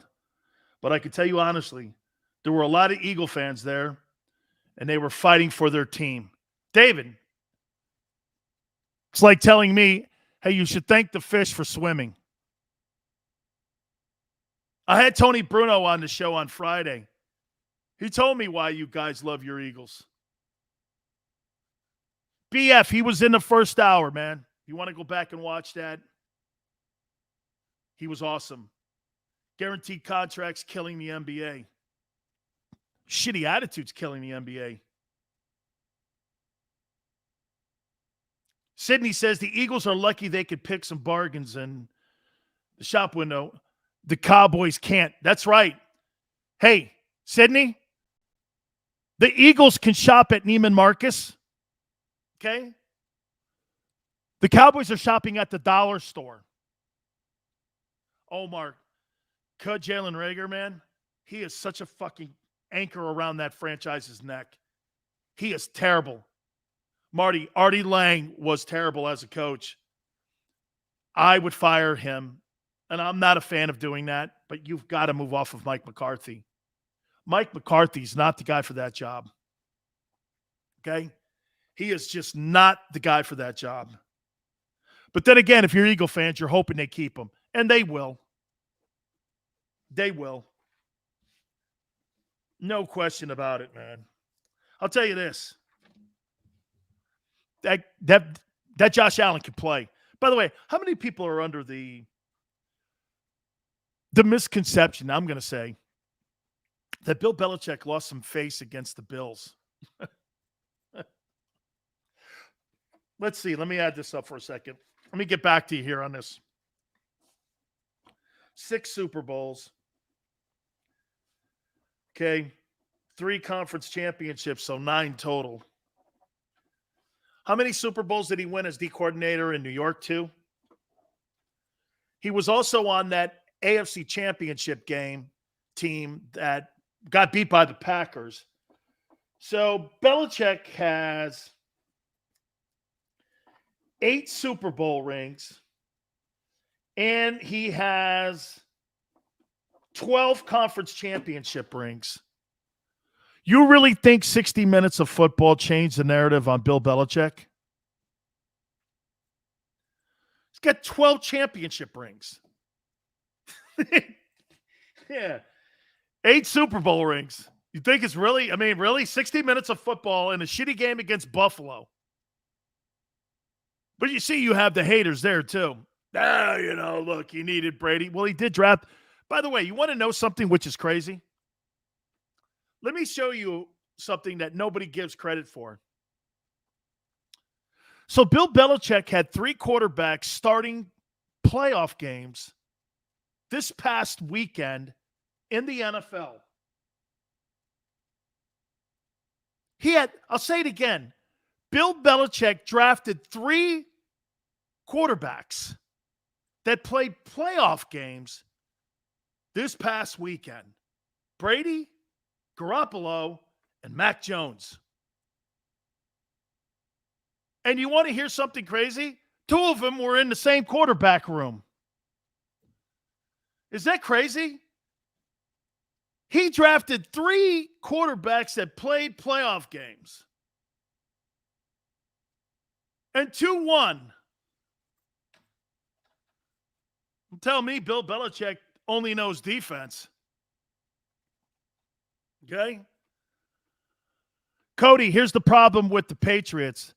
They know Mac Jones is not good enough to beat Josh Allen, so they've got to do other things.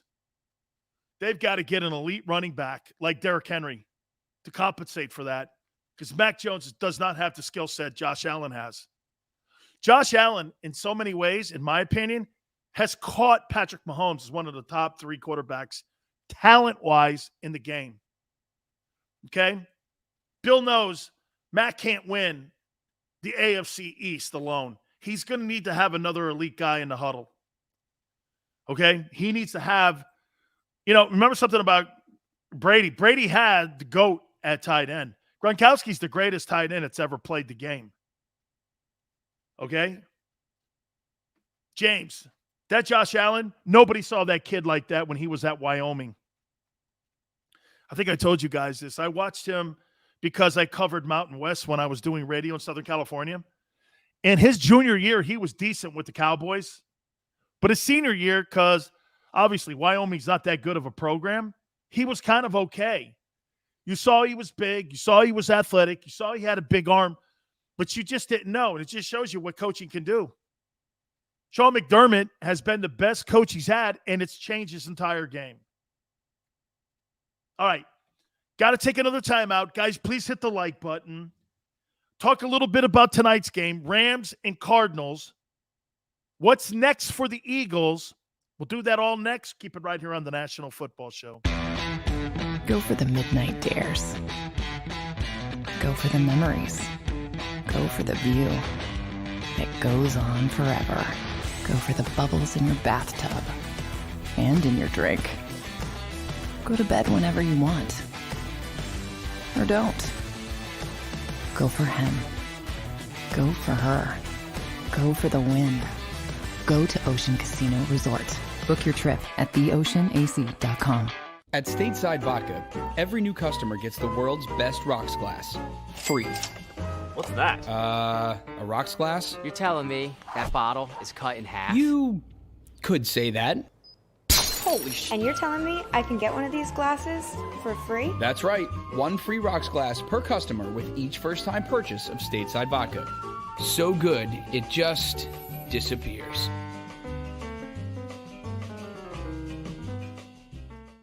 You know you like being right. That's why you should enroll in an Independence Blue Cross plan. It's the health plan chosen by more people than any other, with more doctors and hospitals, more benefits that really rock, more of the coverage you want for the right price, including free doctor visits 24/7. It's a choice you can feel good about, because when you're right, you're right. And when you've got Independence Blue Cross, you're right where you need to be. Call 1-844-200-2583 today to get an Independence Blue Cross plan.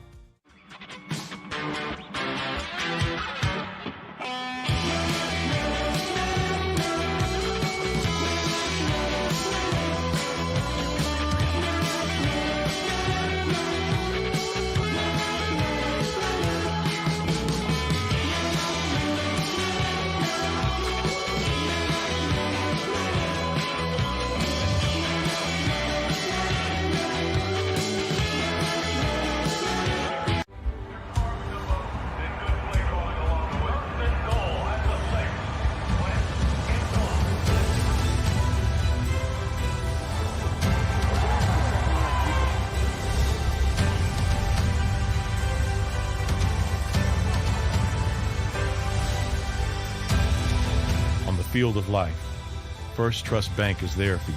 Champions on three. 1, 2, 3. Because Philadelphia dreams deserve a Philadelphia bank.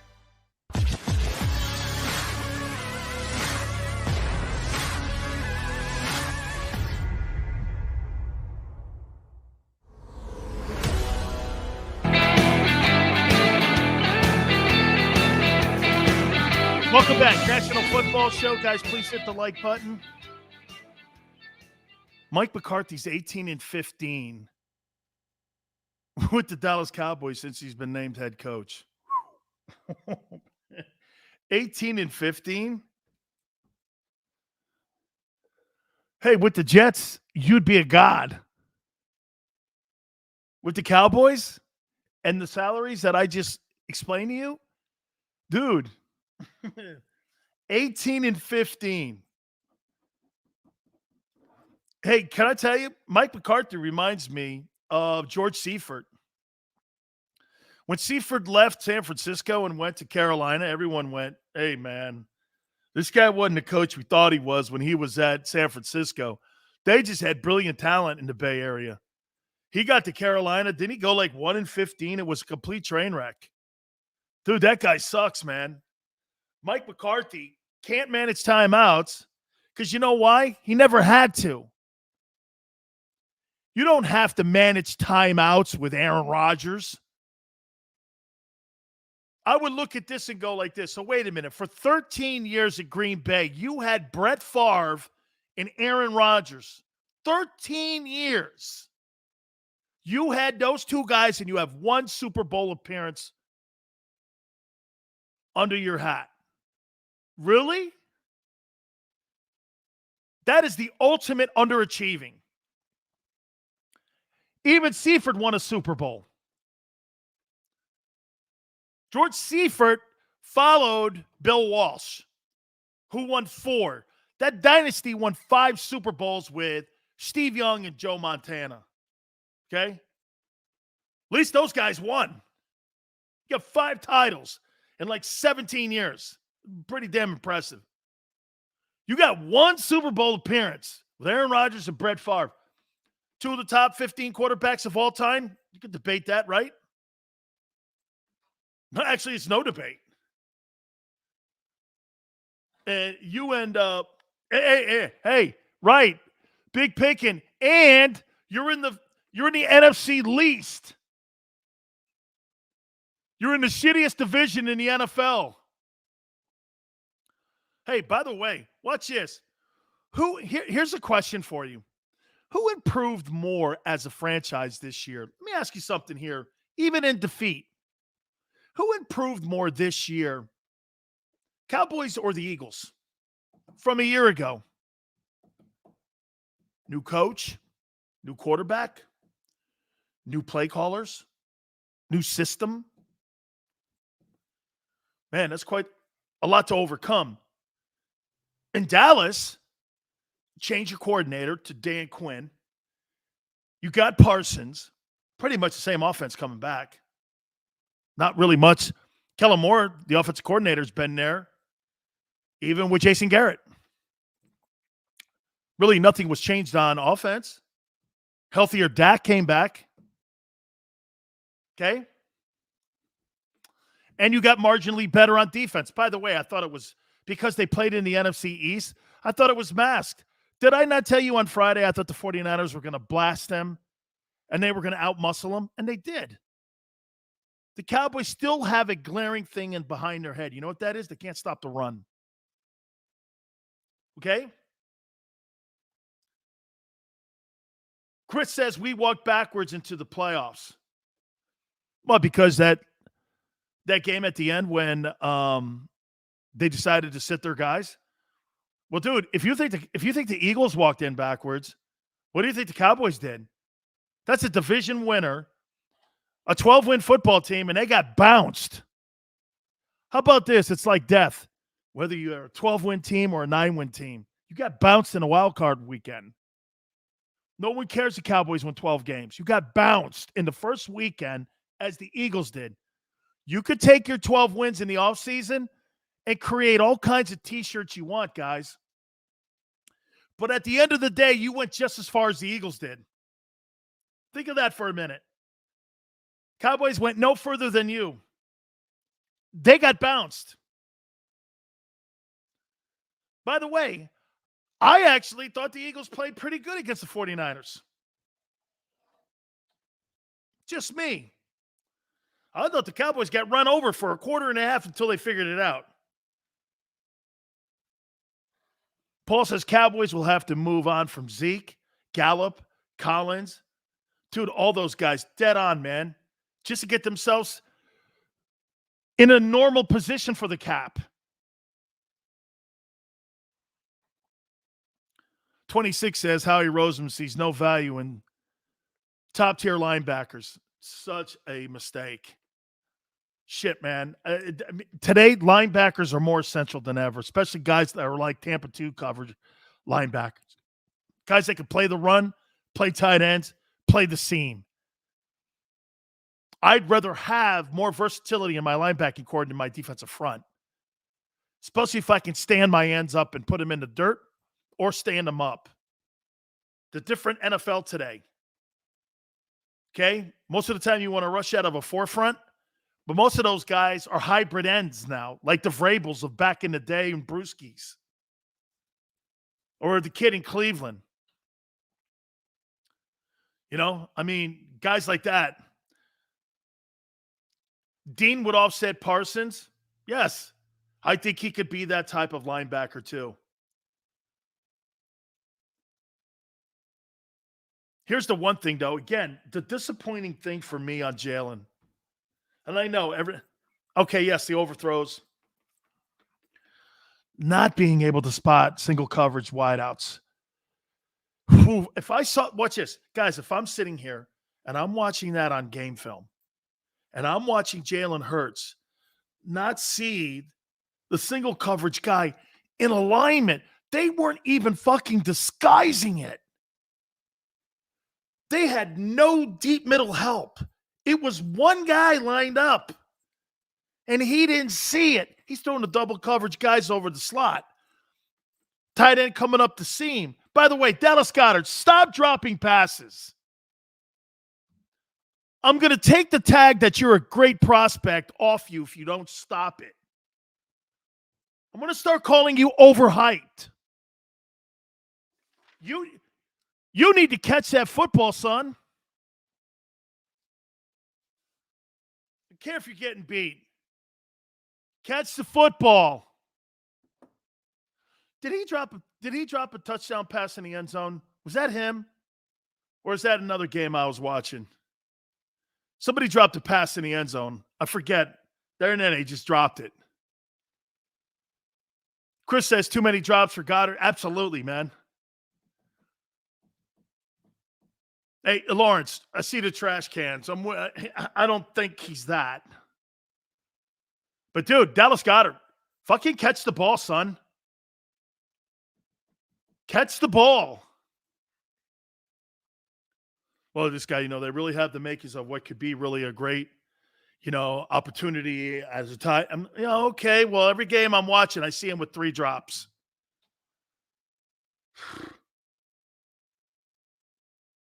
Three mistakes yesterday, Paul says.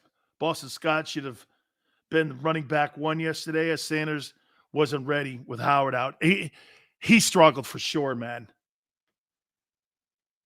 Okay, Quez Watkins should have 3 touchdowns. Lawrence, shoulda, woulda, coulda, dude. He couldn't find him. Jalen Hurts got a lesson in playoff defense. Todd Bowles did a great job of scheming him. Dude, they went like this. Jalen, he's wide open over here. The only thing they didn't do was point to him. The only thing the Buccaneer defensive guys didn't do was go, Jalen, he's open over there. Troy Aikman was calling it every single play. I don't know why they're not doing that. Just a hitch. You're going to pick 5 yards up. He couldn't see that. Whew. Smile says Rams 30, Cards 23. I'm going to tell you this, man. I got the Cards winning 30-23. Smile, I'm going to take your score. And I think the Cards are the more physical football team. And I think they win this football game tonight. Hey, Dion, Sirianni was ripping Jalen for it. Was he really in the press conference? Was he? He's right to. Got to see that, man.